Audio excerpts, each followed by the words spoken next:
is we're going to Google that topic.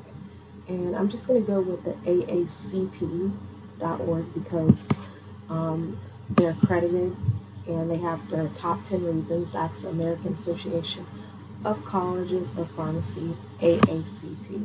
10 reasons to become a pharmacist. Let's see. Number one, I want to help people get well.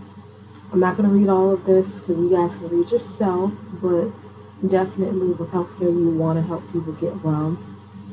So it says the pharmacists play a key role in helping patients feel better and get well as quickly as possible. Okay, number two, I like to work directly with patients. This is my favorite because I actually do like to work with patients. So pharmacists are accessible to all healthcare settings. You have inpatient, ambulatory, and community. So inpatient is something like, you know, basically where people are coming in and let's say like a long-term care facility, an assisted living facility, ambulatory, we're thinking about hospital, community settings, we're thinking about your local CVS and Walgreens. And they're basically available to see patients at convenient times every day of the week during the morning, evening, weekend hours, and without an appointment. So it just depends on where you're at. So, number three, I enjoy a wild variety of career options. This is actually pretty true, but a lot of people don't know it. There's a lot of career options as the pharmacist. So, basically, it says majority of us, 45%, work independent or retail chain with the OTC, but a lot of people don't know about specialty. They don't know about compounding. They don't know about PBM. They don't know about, like administrative roles, or roles with the federal government, as they said, educational roles with colleges or schools. So it's definitely pretty cool. All right, so how basically they can benefit from the demand. So basically, the demand has increased no matter what people say. Oh, job saturation, there's still work out there to be done. You just have to just think creatively, and you can also work two different places and increase your income that way. So, number five, I want to be an important member of the healthcare. They are very important members of the healthcare because um, they are the experts and they provide optimal management of medication for chronic diseases such as diabetes, asthma, hypertension. So that all helps. Number six, you have that job mobility, stability, and flexibility.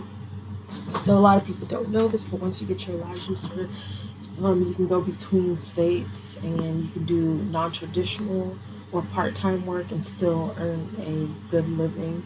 I believe I was told that there's traveling also where you go work for an inpatient such as an LTC or a geriatrics community.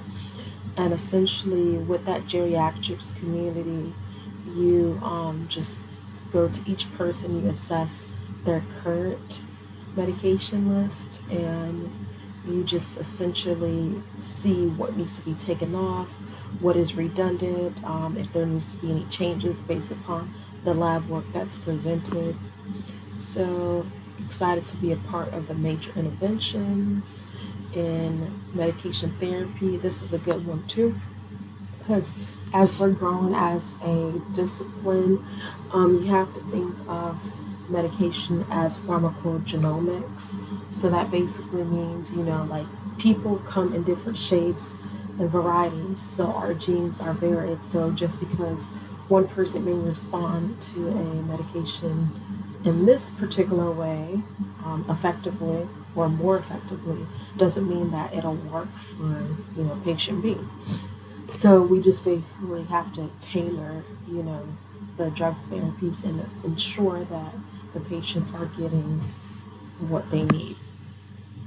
All right, so we get to work with state of the art technology because as things are changing, we have, robotics for processing, We have amazing dispensing technology through Pixis machines, and basically we get to use these tools to help prioritize our work, manage dispensing process, and just basically spend more time. So the easier we can make it upon ourselves, that gives us more time to focus on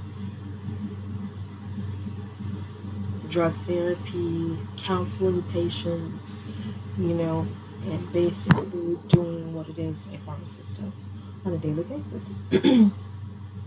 So we can basically help defend against bioterrorism. Never heard of that one, but let's see what it says. I'm going to read this one in its entirety. Pharmacists are educated to recognize signs and symptoms of disease that are used in biological attack. The accessibility of the pharmacies could be one of the keys to a successful mass immunization or drug distribution program in an emergency, in an epidemic or biotech situation. Pharmacists are there to play a major role in preventing the spread of disease and overseeing the distribution of appropriate and safe medications.